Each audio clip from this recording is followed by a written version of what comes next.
Hello, my viewers. My name still remains Ekpenyong with Sunday.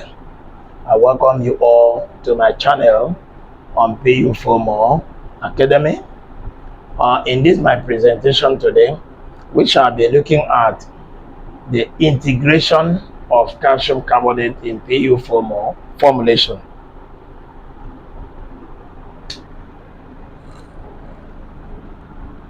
Integration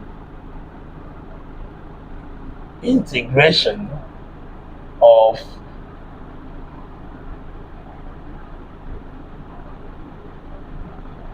calcium carbonates as filler in PU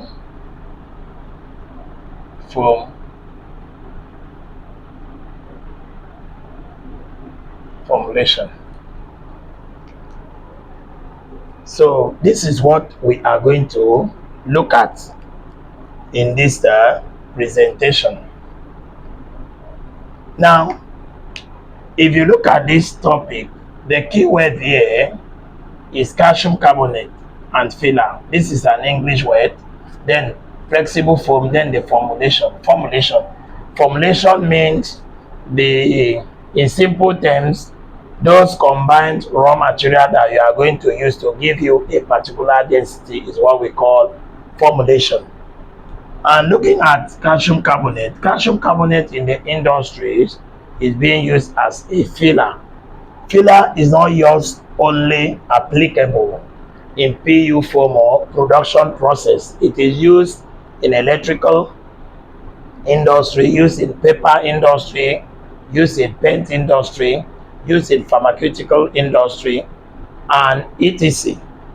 So they have a dual function, a dual characteristic to play, okay, in extension to PU formal industry.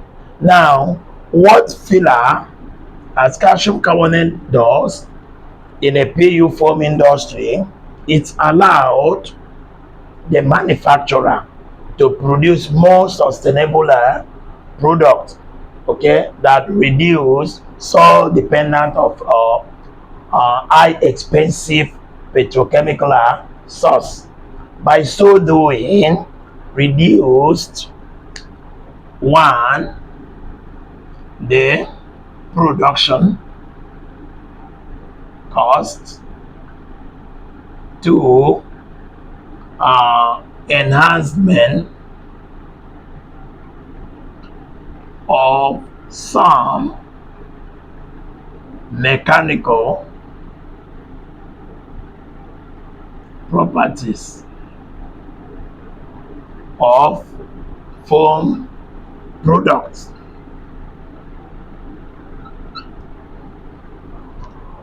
So these are the two keys role filler play in the industry. But over the years, filler has been used successfully in the industry if only one is using it in a proper and a standard manner. There is a perception that it affects foam quality. They are right and they are wrong, and I want to prove them right. Filler has specification.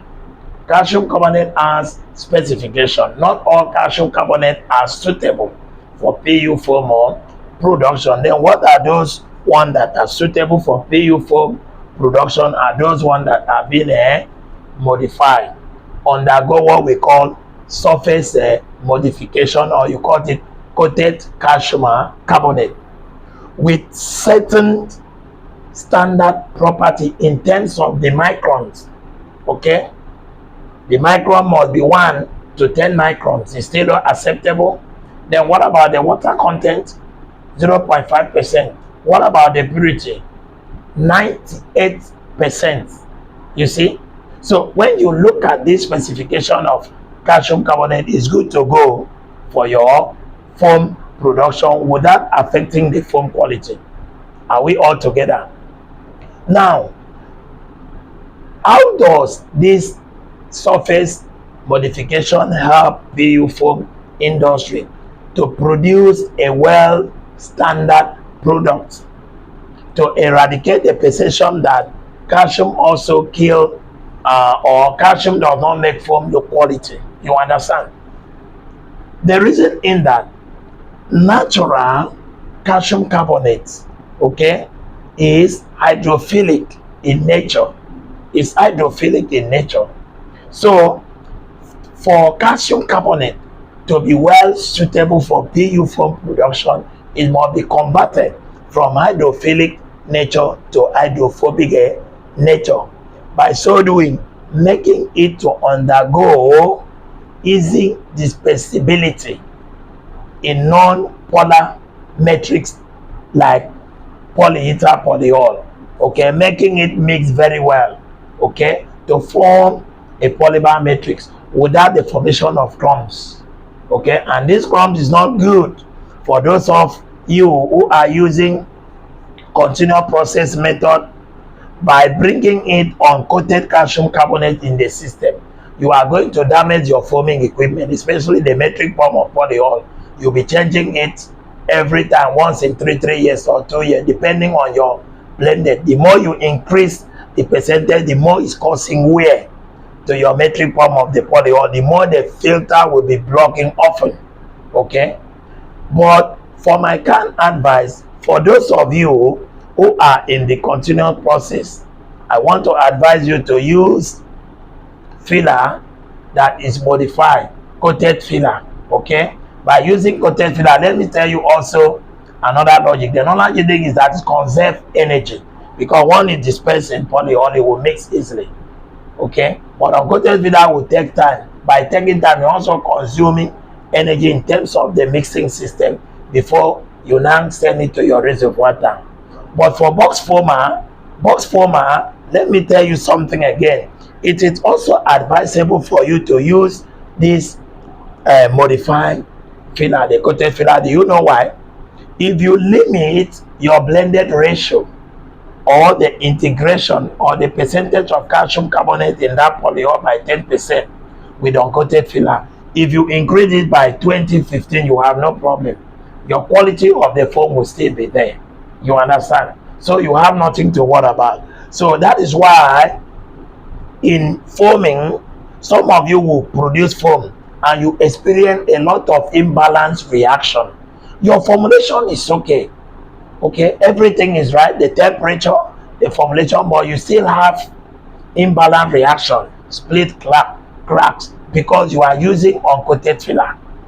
Because uncoated filler, most of them contain some stated purity such as heavy metal and silica that will now cause side reaction, thereby allowing the reaction to synchronize with other parameters. Because calcium do not react physically, react chemically, react physically like other compound like methylene chloride. That one takes the heat and evaporate it from the system to the environment. So this is how calcium carbonate works. So coated filler is very excellent by my industrial experience, because it cannot easily absorb water. Then how do you carry out a parameters in case you see a 2 calcium carbonate, you cannot identify which one is coated and which one is not coated? What you do, take a glass cup, carry one, suspend it in the surface of the glass cup with water. The one that is modified would float on the surface of the water inside the glass cup. The one that is not modified will sink. You know that this one is not suitable, this one is suitable, so go for that one. This will help you to increase the percentage of them without the property. Now, what about the usage? You see, some people are when they want to integrate calcium carbonate inside the polymer matrix to form a single phase blend, you ask them what percentage are you using. They will tell you they are using 60, using 70. You ask your question, how do they use it? Is they forming under industrial convention? Polyols is 100 parts. So if you are using 60, e dey forming 60 here, 60% to this, the remaining percent here is 40. So this is the actual polyol, and 60%, I mean 60% here of that 100 give this. So the total polyol is 40. Why calcium take the highest? The question is, you now look at the formulation parameter. You now discover that they do not use 60% because they do not understand how this percentage works. Let me tell you now. This is very, very interesting.